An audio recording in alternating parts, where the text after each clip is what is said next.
नमस्कार मित्रांनो, आमच्या चॅनलवर नवीन असाल तर चॅनलला नक्की सबस्क्राईब करा, म्हणजे तुम्हाला मालिकेचे नवनवीन एपिसोड सर्वात अगोदर पाहायला मिळतील. तर लाखात एक आमचा दादा या मालिकेमध्ये काय घडलं ते आपण बघणार आहोत.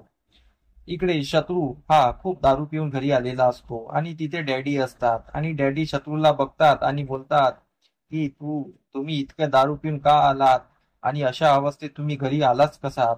तर डॅडी त्याला रागाने बघत असतात आणि खूप बोलत असतात. तर शत्रू हसत असतो आणि बोलतो की डॅडी, तुम्ही आम्हाला बोलताय पण तुमचं तर माकड झालंय माकड, आणि त्या दुकानदाराने म्हणजे सूर्याने तुमचं माकड केलेलं आहे. तुम्ही आम्हाला काय सांगता. तर डॅडी बोलतात, या सर्वांची जे काही झालेली आहे ते तुमच्यामुळे झालेली आहे आणि हे आज जे काही घडले ते तुमच्यामुळे घडलेलं आहे. आणि डॅडी आणि शत्रूमध्ये खूप वाद होतात आणि डॅडी शत्रूच्या एक कानाखाली लावतात आणि शत्रू खाली पडतो आणि डॅडी त्याला उचलतात आणि त्याचा गळा दाबायला करतात आणि डॅडी बोलतात की जे काही तुम्ही शेण खाल्लं त्यामुळे आज सर्व घडलेलं आहे. आमची इज्जत पण तुमच्यामुळे गेलेली आहे आणि हे सर्व तुमच्यामुळे झालेले आहे. डॅडी खूप रागात असतात. शत्रू हसत असतो. तर डॅडीला वाटते की शत्रू वेडे झालेत का. डॅडी बोलतात की तुम्ही वेडे झालात का.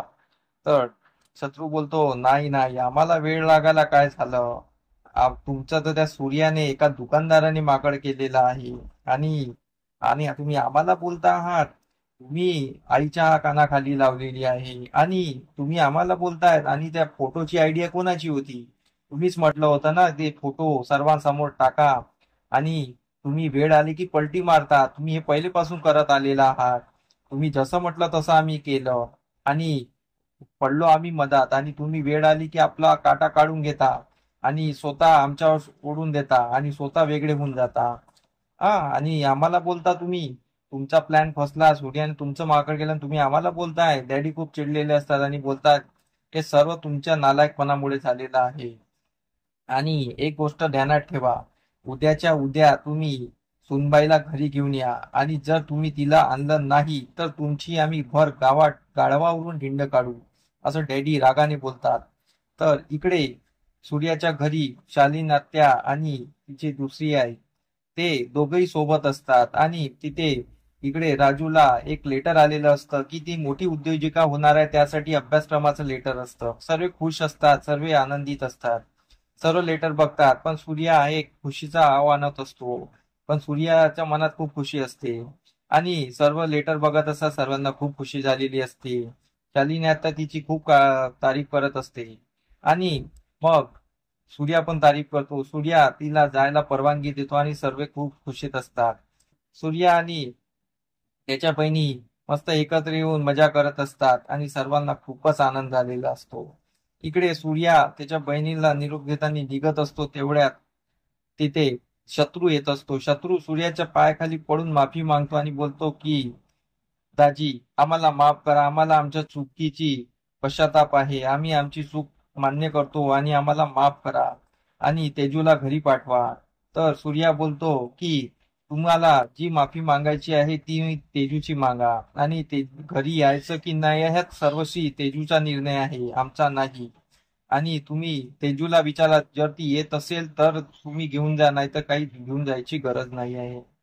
आणि सूर्याने त्याच्या दोन्ही आत्यांना पण सांगितलेलं असते की हे तुमचं माहेरपण आहे. तुम्ही जोपर्यंत डॅडी माफी मागणार नाही तोपर्यंत तिथून जायचं नाही. तर इकडे मग शत्रू तेजूकडे बघत असतो पण तेजू शत्रूकडे रागाने बघत असते.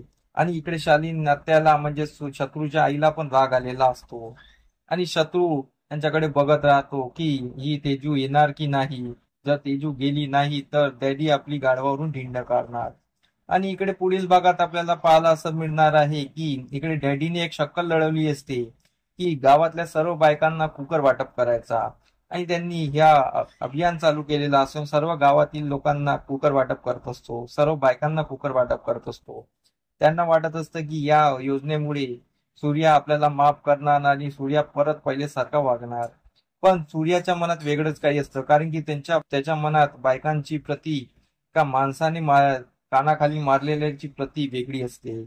आणि म्हणून सूर्या तिथे येतो. सूर्या बोलतो, डॅडी, नाटक करणं बंद करा. तुम्ही हे कुकर देऊन काय साबित करत आहात की बायांनी चूल मूलच करावी आणि त्यांनी आयुष्यभर स्वयंपाकच करत राहावा. तुम्ही यापेक्षा एखाद्या बायांना शाळेसाठी प्रोत्साहन करा, शाळा निर्माण करा, शिक्षणासाठी प्रोत्साहित करा. असं काही केलं असतं तर काहीतरी आम्हाला वाटलं असतं. पण तुमची जे थिंकिंग आहे ते कधी बदलणार नाही आणि तुमच्याबद्दलचा माझा जो निर्णय आहे तो योग्यच आहे. तुम्ही फक्त मुखवटा घातलेला होता आणि तुमची जे आहे ते आम्हाला दिसून आलेली आहे आणि डॅडीचा चेहरा उतरलेला असतो. इथेच आजचा एपिसोड संपतो. आमचा एपिसोड कसा वाटला मला कमेंट करून नक्कीच सांगा. धन्यवाद. आमचा एपिसोड तुम्हाला कसा वाटला हे आम्हाला कमेंट करून नक्की सांगा. आम्ही तुमच्यासाठी नवनवीन एपिसोड घेऊन येत राहू. त्यासाठी आमच्या व्हिडिओला बघत राहा. धन्यवाद.